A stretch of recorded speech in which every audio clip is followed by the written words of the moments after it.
Right, now you'll see here, I've already done and installed the drawer boxes. Not done the fronts yet, just the boxes themselves, because I needed to do that before I can actually get the exact sizes for the fronts. Now the drawer boxes themselves, they're just the shop bought side steel pieces that you get with the glides, and you make the innards whatever size you want, and that way it's nice and simple and works easier. Next consideration we've got to have is on these drawer fronts. Now ordinarily on a cabinet, your drawer front sit, especially on these European type cabinets, your drawer front sits covering the side wall of the cabinet, so it would be sitting on here.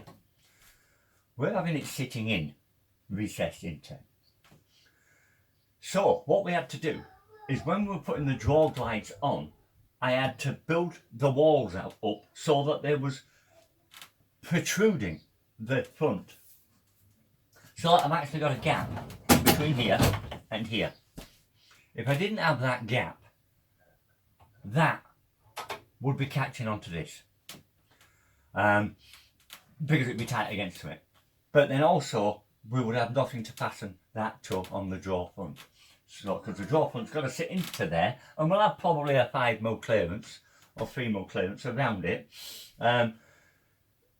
We needed it set back so that we have got the structure to fasten that onto it. So that when I actually put these drawer glides on, I built up the side to bring them in.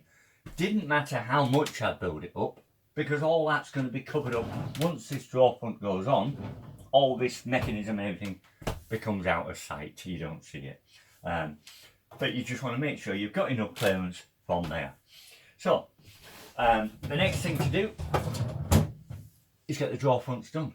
Like I've done up there on the cupboard, it's just going to be a round hole for the handle, that's all. Just put your finger in, put it up, but they're very easy. You don't need anything heavy duty to do that. And you know kids, you put handles on them, it becomes a step, they'll be climbing up on it.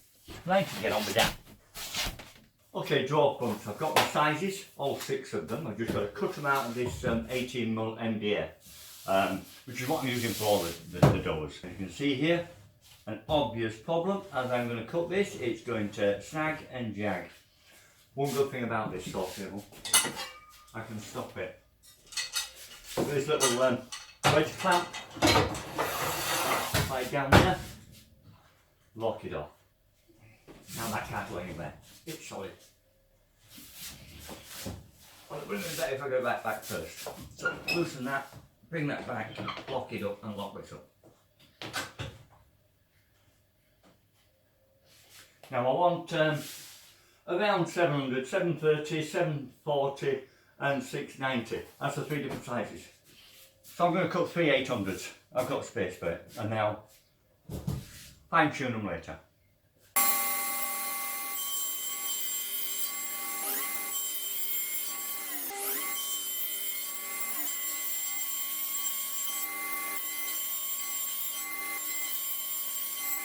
Now as I've just cut that the way I did, I've transferred the accuracy of that edge there to this edge here. So staying with that edge, remembering which edge it is, I've done them all so I can tell that. And now I want to set this again to do the next cut, which is 190.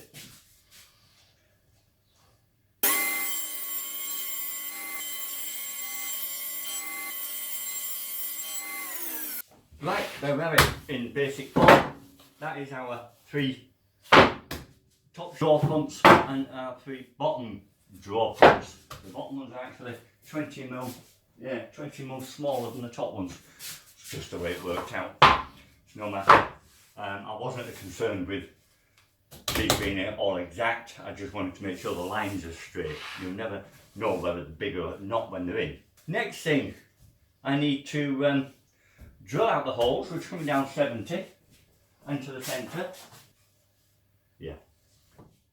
A little bit of, so I won't be painting these yet, I'll let them settle first. Get them climatised to this workshop before I take them any further. 37 is there. And just get rid of this little bit of a, because it's paper, it does it. The table is flat. That's now flat. All I need to do is put weight on each end. It's already wanting to be down.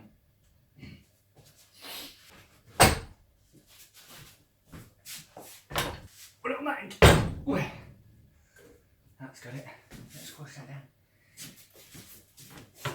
Yeah, sure. It's good to have some heavyweight machinery sometimes. Right, now just leave that now for a week. Going to round over the front edges all round. The back edges I'm not going to, I'll just polish that off with a bit of sandpaper just to take the sharpness off. That's all. Once that's done, I will then punch a hole through with a portion of it for the handle. Exact same depth down as what it is on the door that I've already previously made. Then I like sanding over and then start getting it all sealed and painted up. On the router station, I've already got the quarter round bit set up in there. Everything is all nice and level, and I'm now ready to push these. So I'll get these pushed through, then I'll get them onto the pillars.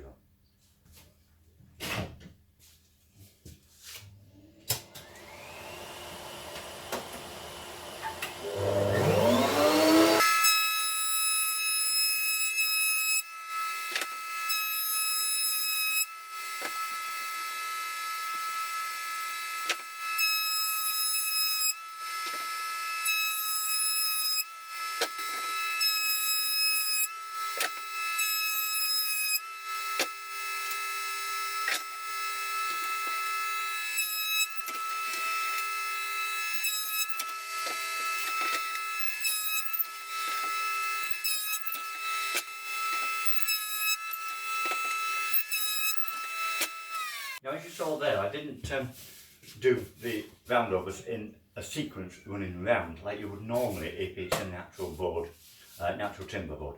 With MDF, obviously, you're not going to get tear out really on the corners, so you don't need to worry about that.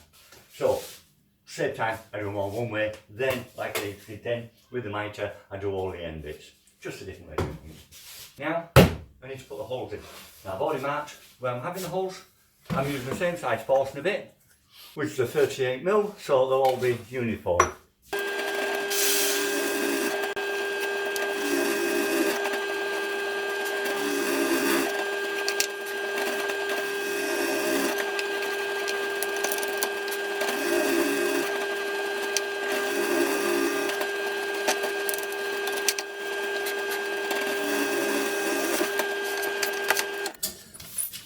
Okay.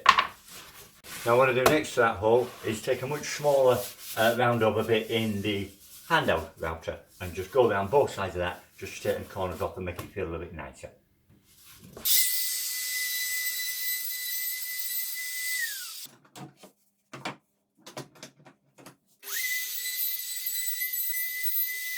And there we have one handle hole, and it is nice and tactile that way, so it'll be good feeling to just get in and pull the drawer open, nice and easy with your fingers. And that's it, simple.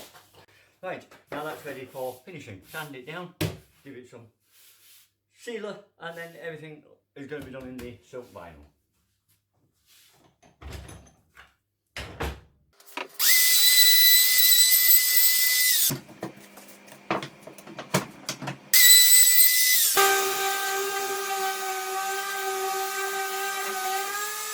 I've just used a 240 grit on that because I'm painting it. There's no point overdoing the sanding. Just get yourself a nice good flat surface able to take a good coat of paint. Now whenever I'm doing items that need double-sided, like drawer pumps, like doors, etc., I always like to do the back first. Get it on nice and finished, get it on nice and dry, then turn it over. And if there's any imperfections appear, they're appearing in the back, not in the front. And brush them off, but this paper tends to bring the dust off a little bit better. It's almost as if it's tactile. And damn sight cheaper. Okay, a good soft brush, a Hammer's 2-inch will do the job nicer. And literally, you're just putting it on to soak it in. You're not trying to be fancy. You don't get a finish or anything on it. You're just sealing it up like a sponge, soaking it on.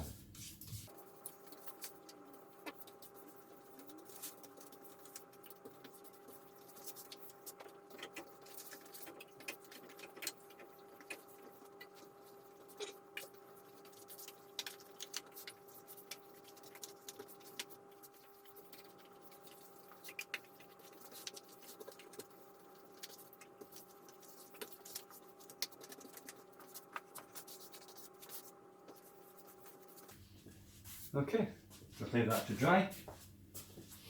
I'll come back and give another coat. 2 coats of primer finished. A good sanding over, I would say a good sanding over, a light sanding over, just to get rid of any little bumps that might have occurred, or reverse drips that you get. And now I'm applying silk vinyl with very thin coats, slowly layering it on and applying it with a roller so I don't get drip running underneath.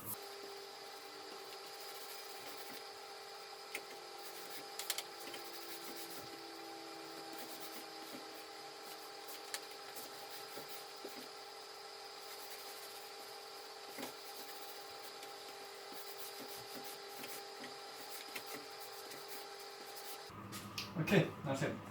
Leave that now to set, and then another coat, until I'm happy with it. Then when it's cured, I'll flip it over and start on the other side. Right, so that's what it looks like after 4 very thin coats of the silk vinyl.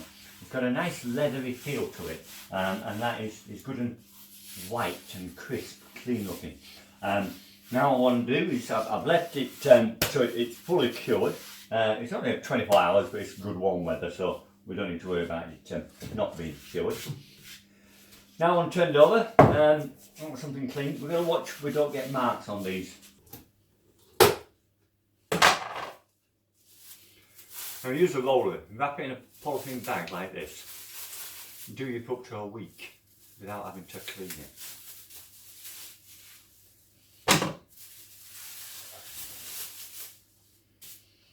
And don't bother filling your tray, you don't need that much. If you just put your roller in, give it a good scoop. It'd be enough there to do a few dollars.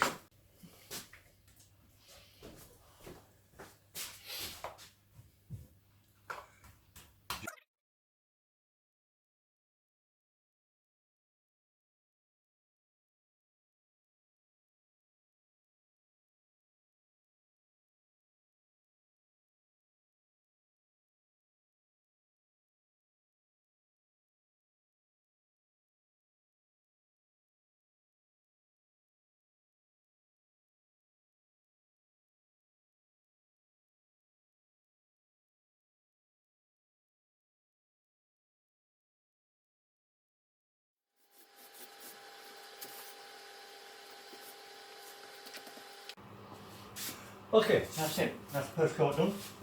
Leave that for a couple of hours, maybe less than that, we'll see, until it's touch dry, and then I'll put another coat on. So the roller's paint just stays in. Okay, that's the drawers, fronts all finished, painted up, ready to go on. Now, installation onto these drawer liners is quite straightforward, really. The more you do, obviously, the easier it's going to get. So bear with yourself at the beginning to just get familiar with how they work. How I like to do it, to start off with, we have the 2 drawer fronts that are going to fit into the space. Put them in there and see just roughly what sort of gaps you've got and where you want to, how much space you want to allow to balance it out. Now you see there, I've got a reasonable space, and here I've got a whole bucket full of spacers, and I need to find 3 spacers that are going to fill that gap. So that's for the bottom, that's for the middle, that's for the top. So that's how we're going to go. Right, so in doing that now, I can take them 2 and the first. Put the spacers on and put it in place. Check it's central to where I want it that way. Now what I want to do is mark the top with my pencil, best I can, of the metal plate that's in there.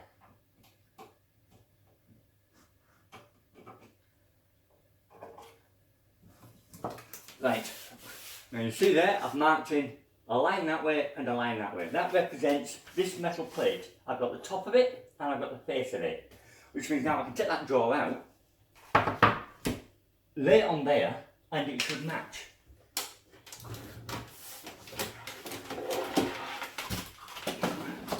Toys out the way.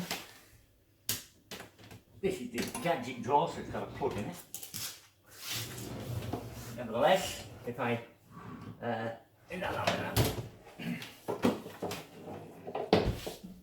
this should now, this will have to, yeah. Sit it there, line up my tops and my inner lines, there and there, like that. I'm going to now first screw this one in. Now they are springy that way from when they come out, so you've got to make sure you put a bit of pressure on to get that springiness out of it. So I'll start off with this one, hold it in place and put one screw in.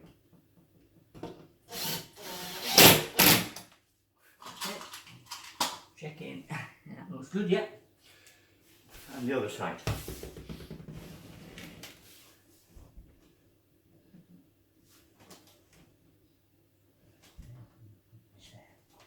That should be the end there.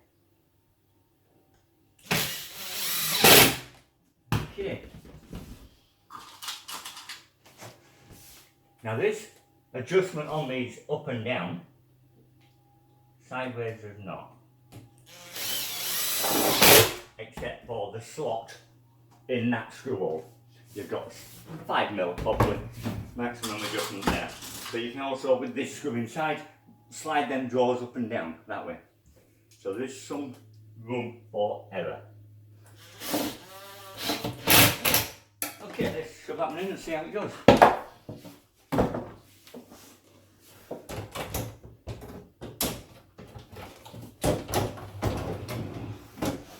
That there.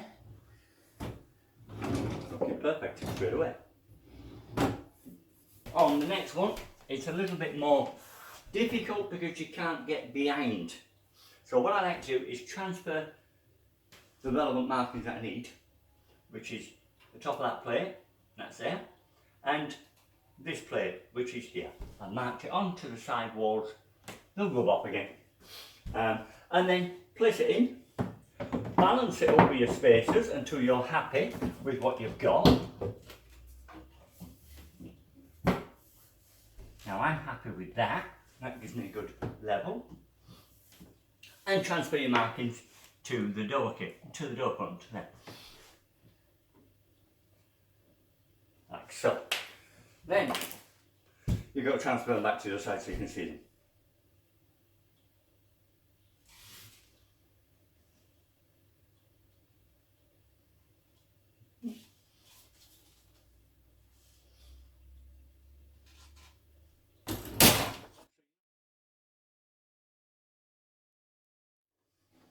Okay, now then, remembering what I did.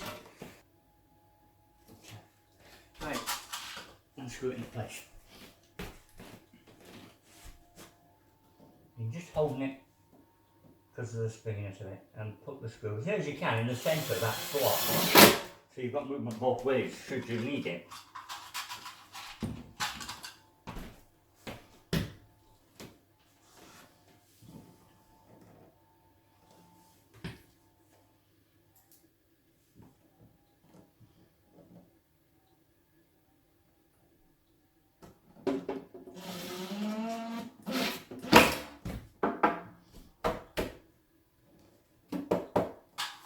And you square up the jaw and put looser in. Magnetic, use it, thank you.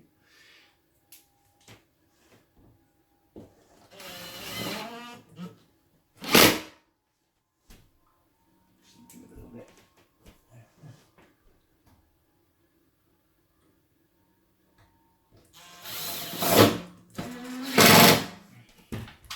Right, put it in and adjust accordingly if necessary.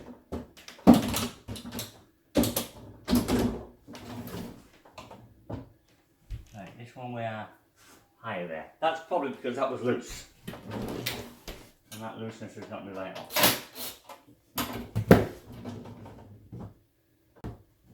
Okay. Hold it. And that's it. That is how you install them. Very simple, but easy. And now it's starting to look nice and finished. Like a wardrobe should. Right, I'll get on with the other ones. You can watch if you want.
Okay, now the last two. Now the last two.